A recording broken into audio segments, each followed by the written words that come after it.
Yeah! This is the only bunny kids will see at Mon Farms this Easter. That's because a deadly disease called rabbit hemorrhagic disease is killing rabbits across the lower mainland. For the past 6 years, Mon Farms has hosted hundreds of kids and parents during its annual Easter egg hunt. The petting zoo is one of the biggest attractions, but this year the rabbit pen is empty. The farm owners say they had to quarantine their rabbits to prevent the disease from spreading. It's for a caution, they shouldn't be out or they shouldn't be next to the people somehow, so we're just following whatever the guideline is out.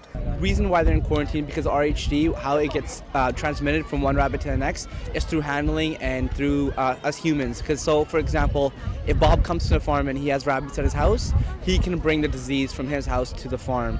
So that's something that we don't want. That's what we want to limit, and that's through quarantining and making sure that our rabbits are in a safe, designated area where no one has access to them. The BC SPCA is also limiting exposure by suspending intake of new rabbits in affected areas. Unfortunately, it may get worse before it gets better. Like, we're not taking new rabbits into shelters in affected areas so that we're not bringing the disease into shelters, but we also have all sorts of protocols around disinfecting and making sure that we don't spread the disease anywhere. If we need to take in rabbits because they're coming in through cruelty investigations, there's quite an extensive quarantine. Here at the farm, Amir says kids have been wondering where the rabbits went. We definitely have been asking, but we've been fortunate enough to have some few posts out there educating the public. We put some signs out noticing, their safety is our #1 priority.